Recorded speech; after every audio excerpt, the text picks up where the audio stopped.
Are you tired of waiting for Hollow Knight Silksong? Well, introducing Hollow Knight in Terraria. All you need to do is install the mod from the mod browser, and you're good to go. Please subscribe to help me get to 300k before the end of the year. Please! Once we spawn in our world, what we need to do is activate the go-to-ner item in our inventory, and we will be transported into another dimension. In this dimension, we are transformed into the Pale Knight, complete with its various different powers and abilities. We get to fight a baddie Empress of Radiance in this mod. Now that I got your attention, let me shortly explain how this entire shenanigans work. This mod is basically a boss rush. We will be assigned to fight a boss on each level, and each boss drops a random upgrade accessory after we successfully defeat them. You might want to adjust the controls in the settings menu, as it can get a bit unfamiliar for new players. Step onto the temple altar to interact with the Pantheon of Terra, and ascend for the true gameplay to begin. The first boss is King Slime. There are multiple attacks we can do as the Pale Knight. Starting off with a basic slash, quick but deals low damage. We can double jump like a Brazilian, and dash to dodge enemies' attacks. And we can charge our basic attack to do a huge slash, which covers a bigger area. Pressing the special button will shoot off shade soul that pierces through enemies. But pressing special while holding down will do a huge ground slam. We can grapple onto the walls similar to the climbing claw accessory. And don't worry, there is no fall damage. Holding up while doing the charging attack will allow you to do a Beyblade spin, which is great for dealing damage, but risky as it locks you in place. Combine all these combat moves and use them to your advantage to defeat the bosses you will encounter in this journey. Upon defeating each boss, they will drop an accessory with varying functions and bonuses. The second boss is a flying turtle. Almost got me off guard there. These turtles must be on steroids with the way they can fly. We are encouraged to be patient and utilize our charging attack more during the turtle boss fight, as we are not able to attack the turtle whenever he pops his head inside his turtle shell. We're also being indirectly taught that our Shadow Dash is able to dash through enemies without dealing contact damage to us. Being patient will reward us with an easy victory against this turtle. The next battle will be against a Goblin Summoner. Despite the name, he doesn't summon goblins. He ejaculates purple projectiles instead. In this battle, we are introduced to the pairing mechanic, as we are heavily encouraged to parry his projectiles using either basic attack or charge attack. We're also indirectly shown that we can heal during boss fights during downtime. A well-timed jump and charge attack will easily finish the job. The next boss is a duo battle against Ogre and Dark Mage. Though they do have projectile shooting capabilities, both of them are quite slow in their head. I attack each one of them, and I realize that they have a separate health bar. Normally, killing just the Ogre would advance the stage, which made me curious about what would happen if I killed the Dark Mage first. I put that to the test and looks like nothing much happened. You eventually still need to kill the Ogre. In the next stage, everything around us becomes dark, like how my music teacher predicted my future when I was 10 years old. In this level, we will be fighting against our first flying creature, Motron.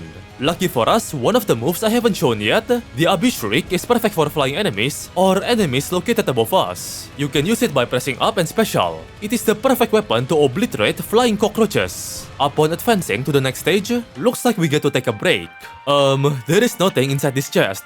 No time to rest, who's gonna carry the boats? Let's move on. In the next stage, we will be fighting against an above average size wyvern.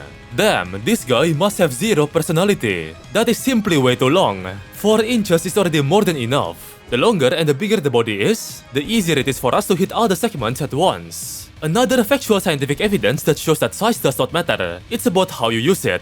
Next, we'll be fighting against a mechanical Santa, aka holy shit, this is unfair. How is he using a rapid chain gun to attack us, while we are just using a short-range melee blade? Mecha Santa is one of the harder bosses, as not only the chain gun, it places landmines everywhere on the stage area, and has a face too, where he peels off his face like a lunatic, and his attacks become much faster. But my great-great-uncle used to say, do not bring a chain gun to a knife fight. Wait, was it the opposite? Do not bring a knife to a chain gun fight? I don't know. The next boss is the Morning Wood. Apparently, this wise mystical tree is much easier to deal with than Mecha Santa. Moments like this are the perfect opportunity for us to heal ourselves from the previous boss fight. One thing's for sure, my Morning Wood is much more rock solid than this wise mystical tree. The next boss is surprisingly Dirklops, a crossover boss inside a crossover mod inside a modded game. Crossoverception. Dirklops acts just like the normal variant, so it is actually easier to deal with.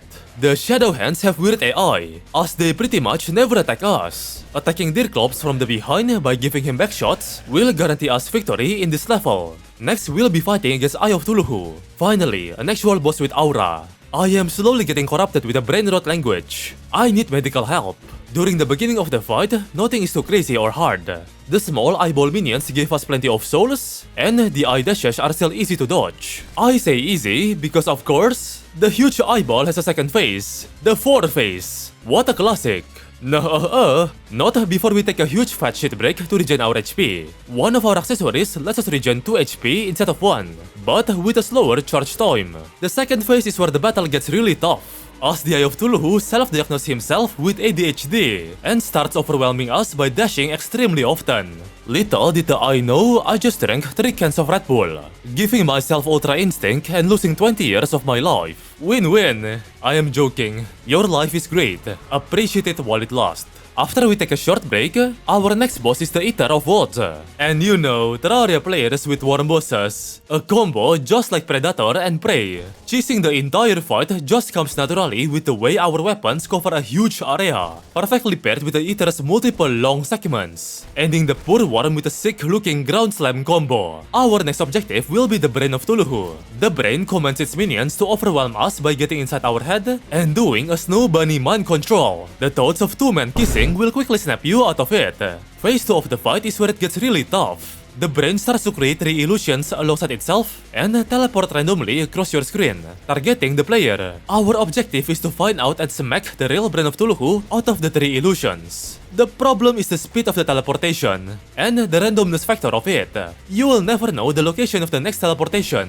Nothing sounds more like Terraria than being gangbanged by 4 flashlight-looking Lovecraftian mythology creature. Lucky for us, a quick Beyblade spin during mid-air is able to hit all the illusions at once, solving this problem altogether. Next, we'll be fighting Queen Bee. The Queen Bee loves dropping her babies from the sky. Isn't this indirectly enslaving her children to go on a kamikaze mission just to take a single HP out of the player's health bar? I respect the Asian parent grindset. You could say she really means business. I had a difficult time synchronizing my dash with Queen Bee's charging dashes, but somehow it worked out all at the end. Remember, a lesson we learned from the Motron battle earlier is the Abishrik is very effective at dealing with flying enemies. That's what we pretty much have to do to bring Queen Bee down to the ground.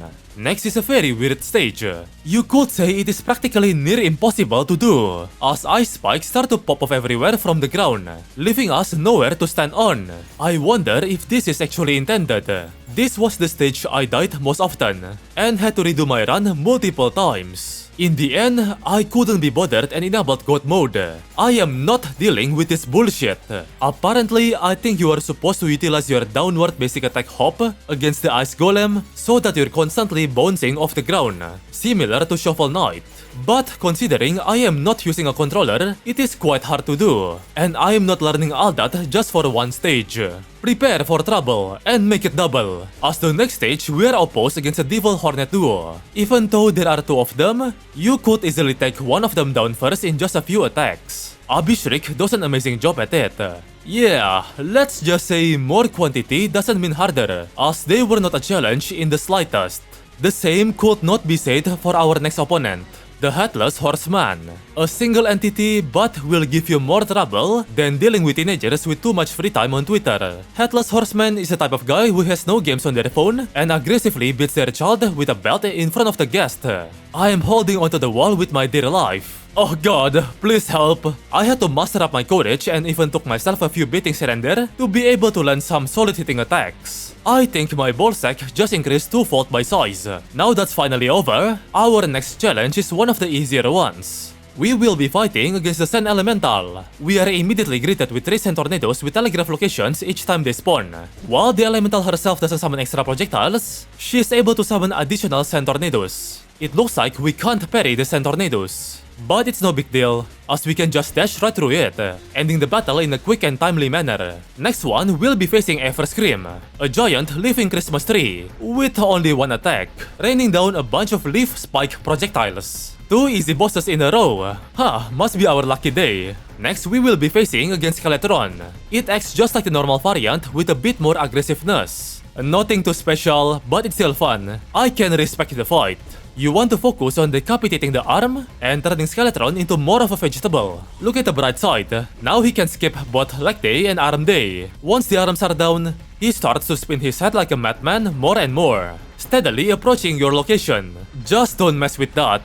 That is what porn addiction does to a man. On the next level, we will be fighting against a wall of flesh. Damn, this is starting to get interesting. At first, my brain could not comprehend what's happening. But it turns out you just get attack wall of flesh normally like you would do in normal Terraria. The hungries will protect their mother, but they will die in one hit.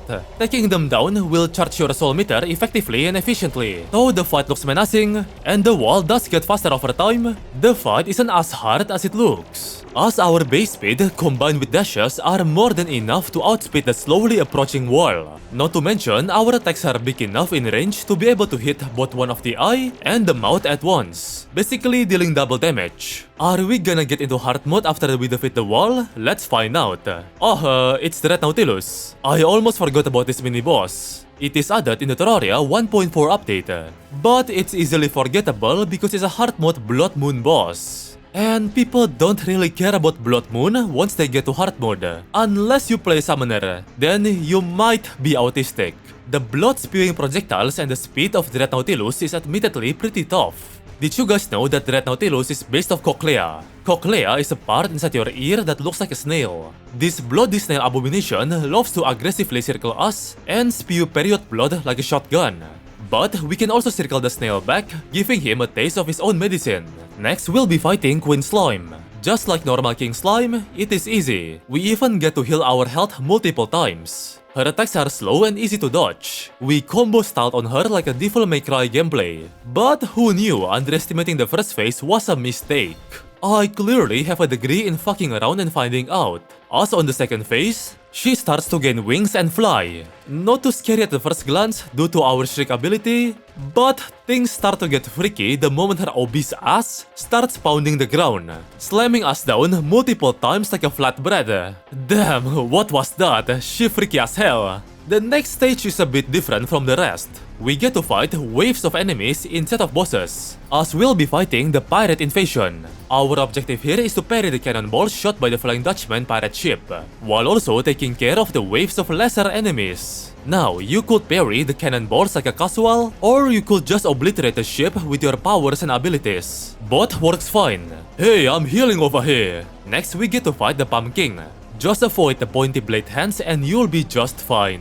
Ironically, the Headless Horseman we fought earlier was much harder than Pumpkin. In phase 2, Pumpkin starts to shoot out side projectiles that accelerate over time. It is slow moving at first, making it easy to dodge and predict. And when it comes to dealing with airborne enemies, nothing comes close to the effectiveness of the freaky Abyss Shriek. I wonder what boss we get to fight next. Oh boy, what the hell are those? In the next stage, we apparently get to fight against 3 floating enchanted weapons. I don't understand the concept behind this appeal, nor do I know what the fuck is currently happening. I am overwhelmed by the visual effects, and you can clearly see that I am just spamming every button known to mankind. This boss, if you can call them one, is an absolute mess of seizure-inducing visual effects. I could not explain what the hell is happening, but I can hear parrying effects here and there for some reason. Looks like we defeated the Crimson X first by doing a random Beyblade spin. I had to tank one of our accessories, which gives us a 10% chance to block enemies' attacks. It came to clutch like crazy. Maybe parrying gives iframes, as somehow we miraculously survived beating 2 of them by performing a 6-spinning Abyss Shriek combo, leaving only the enchanted Excalibur behind. Now that 2 of them are gone, I can actually tell what's going on now. That entire fight was definitely an exercise for my eyes. Next, we get to fight the twins. Oh boy, I sure do hope they don't have a much more powerful phase 2. Spoiler alert, they did. I don't remember the twins having a fucking Death Ray Beam attack in normal Terraria. You gotta deal with that, while also his friend is charging at you and blasting your arse with Curse Inferno Flamethrower. Oh, the Death Ray Beam also spins too. Wow, truly phenomenal game design. To rub salt into the wound, due to the aftermath of the trio weapons gangbang, naturally our HP is not in a good condition. We died right after the twins also died, which doesn't count as a win, resetting our entire progress so far in this journey. Get good, blasting off again. Anyways, after spending a few hours, we eventually go to the twins part again, and got our sweet revenge against them. Next, we are supposed to fight Skeletron Prime. I thought he will get custom attacks just like the twins did, but fortunately he did not. We just get to take 4 of the arms down one by one. turning Skeletron Prime into a vegetable, incapable of doing basic daily tasks. Pale Knight used Abyssal Streak. It is super effective against Skeletron Prime.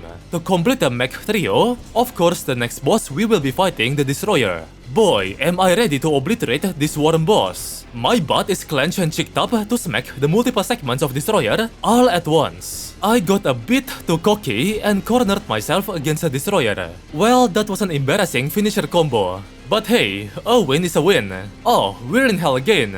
Looks like we got another case of what the fuck is going on my screen. From what I can describe, there are two mechanical wall of flesh abomination, both slowly approaching me and trying to crush me flat, while spamming weird energy laser beams randomly across each other. I gotta be honest, I enabled God mode during this one, because what the hell, I am not dealing with this. Looks like their projectiles do damage to each other. Well, that's interesting. Not interesting enough to make me not use God mode though. Can you blame me? I don't get paid enough, and those lasers look unrealistic to dodge. Nobody will expect a beginner like me to dodge all that. These mechs are nowhere close to being god mummies, so I am not trying to get crushed up by them. Next we get to fight Plantera. Finally, something worth my my time. Nothing comes close to getting caressed by Mother Nature herself. I ain't single. In fact, I got the baddest bitch of them all, Mother Nature. Looks like Plantera got a rework. Now she has telegraph fine attacks in compensation for the limited size of the arena. And I like it. It makes me more careful at dodging while maintaining the difficulty of the battle. We get to take a break after Plantera. Next we get to fight the Martian Saucer, one of the most annoying enemies in Vanilla Terraria. We're not even playing the base game right now, but this guy just keeps bothering me. Damn bruh, I am living rent-free in their mind 24/7. After the Saucer, there will be mimics. Yeah, those living chests with freaky tongues. We get to fight multiple of them in waves. I feel like this is a gimmick level, as there is nothing too special about it. I thought this was gonna be like a Guacamole type arcade game, but nah, it is just your basic stage. Our shit Soul Blast pierces multiple enemies at once, so it was very effective at taking down the waves of mimics. Next, we will be fighting against Ice Queen. Ironically, one of the easier stages. Unlike that weird Shovel Knight Ice Golem one, Ice Queen just flies around the arena and rains down icicle and frosty waves that accelerate over time. Due to the abundance of projectile debris in your screen, carefully timed charge attacks are your best weapon to use against her. I think we might be getting closer to the final boss. Ooh, what is this arena? Whoa, we get to fight Torch God in this mod? I did not anticipate that. The battle against Torch God was extremely tough. It is the ultimate test of mastering mobility and the precision of your dodges. The arena platforming system only made the fight even more difficult, as Torch God constantly flies around our screen, never stopping to take a break. Therefore, we need to be in mid-air most of the time to deal damage to this torch. I was very scared of losing, that I wall grappled so much during this entire fight. There needs to be more battles like this in this mod, or plenty of other games out there, as this is actually an inspiring take on reworking Torch God. An amazing yet tough experience overall. Next we get to fight a Paladin mini-boss. Damn, calm down with a scream. It looks like he loves to jump and slam the ground, creating shock blast waves that travel onto the ground. He also rains down ectoplasms to fit the dungeon aesthetic. But his signature attack is when he charges and slams down his comically large hammer. I did not add that sound effect. It reminds me of the falling metal pipe meme. You want to target his back when he is charging his comically large hammer, as it is his ultimate weakness. So basically you wanna give him back shots. Hitting his weak point will stun lock him, and make him more vulnerable to attacks. I was curious what would happen if you got hit by the giant hammer. Oh, you lose 2 HP. Well, that was risky. I almost died there. Alright, next stage. What do we have here? Some glowing butterflies, huh? Oh boy, I got a bad feeling. This might be the final stage. Yup, it is. It looks like we're gonna fight Radiance, or in this case, Empress of Light. Radiance is the final boss in Hollow Knight, and fittingly enough, the Empress of Light model has similar features to his. A woman talked to me yesterday. Gotta make sure that never happens again. Does this count as an Empress of Light rework? Because if I get a penny every time there is an Empress of Light rework in Modded Terraria, I'd get like 8 pennies. That's a lot of pennies for a recently new boss that got added into the game. Look, there is no way I can beat this Radiance Empress of Light without any training whatsoever. And I am not resetting my entire progress just to practice and refight this Elden Ring type boss. pardon me, but I have to enable God mode. There is simply no other way. I might be Asian, but I am not that crazy. Anyways, looks like they give Empress a sword, and I think you might be able to parry it. This is definitely an interesting take on reworking Empress of Light, reducing the bullet hell clutter, yet increasing the speed and tempo of the fight by turning Empress into a rainbow lightning god abomination. But yeah, that's about it. That's the entire Hollow Knight mod. Huh? What? Where am I? Whoa, what the hell is that thing? When I said I wanted a sequel to Hollow Knight, I did not mean for such extreme wombo combo action like this to happen. This is a bad idea. Turns out the Empress of Light we fought earlier wasn't Radiance. She was Aurora. This is the real, true, absolute Radiance. Forget everything you learned from the Hollow Knight mod earlier, as this is a completely different experience. To be fair, this Absolute Radiance boss is from the Forgotten Evils mod, not the same mod as previously. It's raining swords, motherfucker! From your left to your right, no direction is safe for you to go, as your entire screen will be filled with Radiance Holy Light. I genuinely don't think it's possible to defeat this boss without God mode. Vanilla Terraria equipment simply isn't sufficient nor strong enough to face this bullshit. But yeah, I just wanted to showcase all of the 2 available Hollow Knight mods in Terraria. I hope you guys enjoyed this video and see ya. Did that guy just drop Terra toilets?